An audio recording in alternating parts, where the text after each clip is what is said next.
Neil Mull from the Canadian Securities Exchange. Thank you for tuning into another newly listed on the CSE clip. Today, I am talking to James Passin. James is the founder and CEO of BioVaxys Technology Corp. James, thank you so much for taking the time to join us. How are you? Yeah, I'm great. Thank you for having me. Appreciate it. Of course. James, why don't we start by you talking to our viewers about BioVaxys Corp? What do you guys do and what is the vision? So BioVaxys is a development stage biotech company. We develop novel vaccines, and we also we're developing a novel diagnostic for T cell immunity to COVID-19. Okay. But our main focus is on developing novel vaccines. We're focused both on viruses and on cancer. And all of our vaccine technologies is centered around a technology called haptenization. Got it. So why did you choose to take BioVax's technology public? We wanted to provide liquidity to our shareholders, and we've been closely following the Canadian Securities Exchange. We thought that it was an excellent venue for a company at our stage of development. We also, of course, wanted to be able to access public equity capital to further develop our products and our technology. Got it. Talk to us a little bit about your background and your team. For sure. Well, the most important person in BioVaxis is our Chief Medical Officer and Technology Inventor, Dr. David Bird. Dr. Bird is a well-known clinical oncologist, retired professor and also serial biotech inventor. So he invented our technology, and very happy to have Dr. Bird. In fact, he's the co-founder of BioVaxis, and and another key person inside our organization is Ken Coven. So Ken is a lifelong biotechnology executive and consultant, and he has been also involved in our technology in one way or the other for several decades. So he comes with his very rich experience in biotechnology, both from the company development side as well as the product development side. And in terms of my background, I'm not a doctor, I'm not a chemist, I'm not a biologist. I'm a 20-year hedge fund veteran. But in when I was on the buy side, I was very active in biotechnology as an investor, and I really got to know the industry and the company in terms of all from being advanced pharma companies, early stage biotech companies. I've seen what allows biotechnology companies to succeed and what causes them to fail. And really, it was my passion for and my belief in the technology that's inside BioVaxis that led me to found the company and assume the role of chief executive officer. Got it. So obviously, you guys have a strong team, strong background. What else would you say, James, differentiates you and your team and the company from some of your peers in the space? For sure. Well, I would say the single differentiating factor that is important is our focus on haptens. Haptens are a class of chemicals that were discovered about 100 years ago to have very interesting effects on the immune system. And you can find literature, the doctors used to inject haptens into warts to help patients clear hard to clear warts. Um, a uh, in the class of chemicals called a hapten, you of course would know of poison ivy. The chemical irritant in poison ivy is a hapten. We don't use that one in particular. So haptens by themselves don't do very much. But when you when you bind a hapten to an antigen, the antigen becomes highly immunogenic. And the significance of that is that you can flag a particular antigen to the immune system as being an invader. Okay. And so, in the case of cancer, this allows the immune system to mount a natural killer T cell response against cancer. In other words, we train the patient's immune system to mount an immune response against cancer. And so, we find this is a very exciting and promising way to treat cancer. And the virus side is sort of similar by binding the hapten to a viral protein, that viral protein becomes highly immunogenic. And basically, that would then, if by vaccinating somebody with this haptenized viral protein, their immune system will mount both an antibody as well as a T cell response against that particular viral protein. And so we think this approach is very promising for particular viruses, and certainly, especially viruses that tend to be well tolerated, or it takes a while for the adaptive immune system to mount an immune response.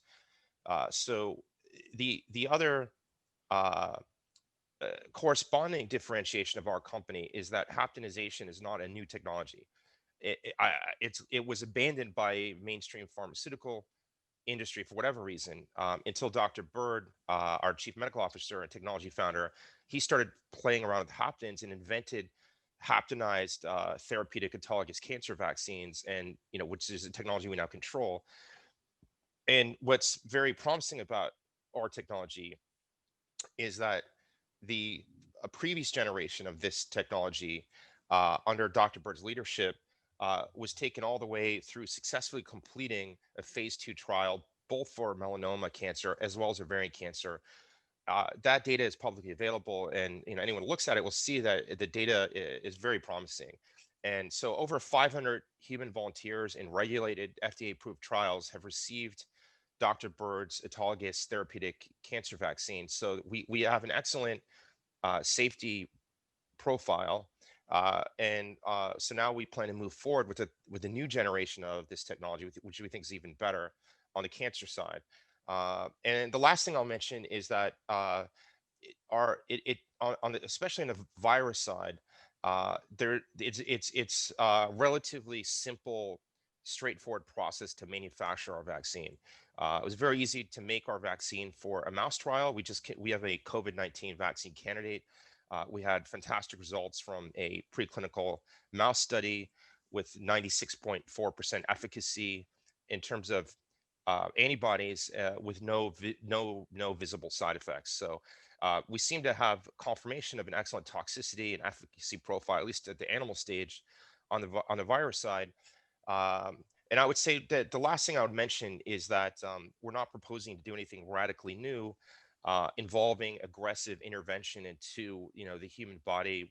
And some of the newer approaches for vaccines, while they seem to be effective, are quite revolutionary. And so we think some of the, let's call it, the old school approaches, we think there's merits in terms of both on possibly on the toxicity side, and certainly on the manufacturing and distribution side.